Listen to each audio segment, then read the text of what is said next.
नमस्कार। अभी आपको श्रृंगार शब्द 3 तरीके से लिखा हुआ दिखाई दे रहा है और जब यही प्रश्न आपसे आपकी परीक्षाओं में पूछ लिया जाता है कि निम्न में से किस शब्द की वर्तनी शुद्ध है, तो आप में से बहुत सारे बच्चे इसका आंसर नहीं दे पाते। आंसर नहीं दे पाने का कारण है शब्दों के बारे में रटना, उनको समझना नहीं, रटना। और व्याकरण को हम रट नहीं सकते। व्याकरणों को हम नियमों के आधार पर समझ सकते हैं, क्योंकि हम इस श्रृंगार शब्द को रट सकते हैं।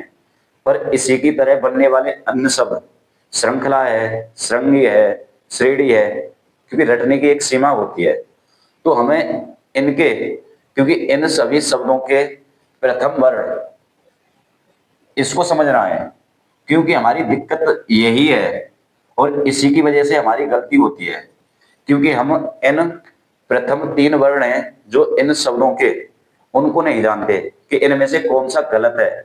यदि हम इन 3 वर्णों को जान जाएंगे कि इनमें से वर्ण कौन सा गलत है, तो जो वर्ण गलत है उससे बनने वाला शब्द ऑटोमेटिक ही गलत होगा। ठीक है, तो हम उस प्रक्रिया को समझेंगे। जैसे एक शब्द होता है ग्रह और दूसरा होता है गृही। ठीक है, इस ग्रह का मतलब होता है आकाशीय पिंड, आकाशीय पिंड जिसे हम इंग्लिश में कहते हैं प्लेनेट। और इस गृह का मतलब होता है आपके घर। वैसे तो इनका उच्चारण भी अलग है, इसको हम ग्रह कहते हैं और इसको कहते हैं गृह। अब इसमें जो ग है आपका, ये ग्रह, ये गा में रे के योग से बना है और इस रे में आपको पता है आ की मात्रा जुड़ी हुई है। ठीक है, और आपके गृह गा में री ऋषि की मात्रा के योग से बना है। ठीक है, ये सारी बातें आपको आती हैं, आप समझ गए होंगे, मैं ये मानकर चल रहा हूं। उसी तरह आपके श्रेय, ठीक है, स में रे के योग से बना है और इस रे में आपको पता है आ जुड़ा हुआ है। ठीक है, तो ये श्रेय क्या है आपका शुद्ध है। इससे बहुत सारे शब्द बनते हैं, जैसे आपका श्रवण हुआ, श्रोता हुआ, श्रेणी हुआ।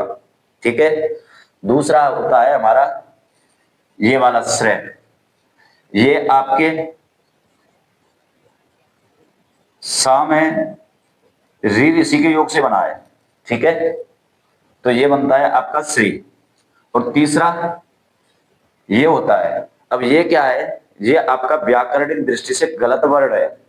ठीक है, तो इससे बनने वाले जितने भी शब्द आपसे आपकी परीक्षाओं में पूछे जाएंगे वो सभी गलत होंगे।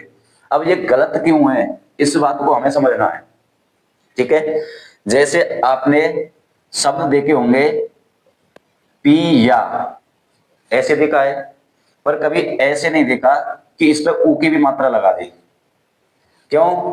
क्योंकि पा पर ई की मात्रा है, हम इसमें ऊ की मात्रा और नहीं लगा सकते, क्योंकि एक वर्ण पर एक ही स्वर की मात्रा लगाई जा सकती है।